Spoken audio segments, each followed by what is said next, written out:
Assalomu alaykum, zamonaviy mebellar qadrli obunachilari. Navbatdagi yangiligimiz buyurtma asosida divan transformer modelimizni tayyorlab berganmiz.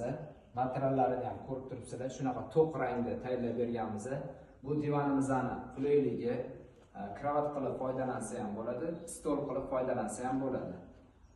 Bu yerda keladigan bo'lsa, ikkita sandiqli pufikdan iborat.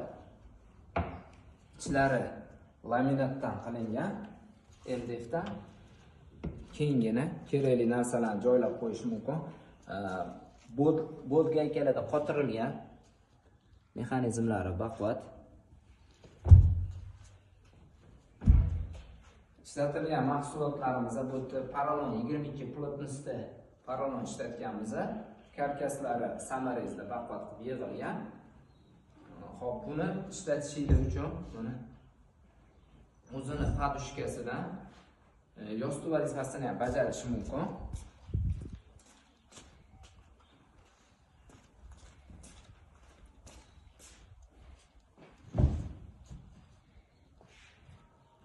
Shu kravat bo'lgan holatdagi razmeri eslatib o'taman, 2 metrga 1.90 bemalol 3 kishi yotib foydalansa bo'ladi.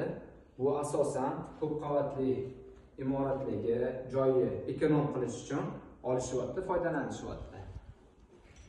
Yana bunaqa holatda ham foydalansa bo'ladi. Divan transformer 3tasi birda.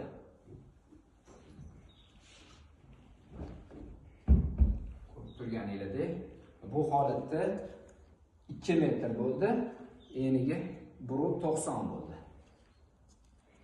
Endi buni yana qulaylik taraflarini hozir bilan ko'rib chiqamiz.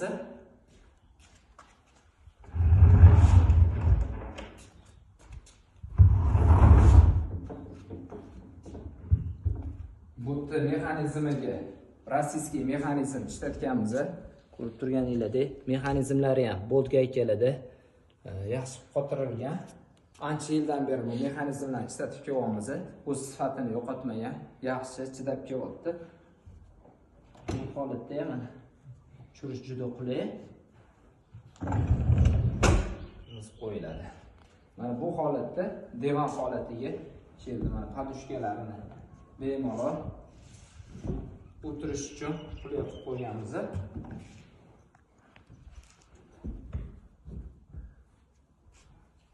Shu divanimizning общий razmeri 220. Ichki razmeri 1.90. Bemalol 3 kishi o'tirib foydalansa bo'ladi.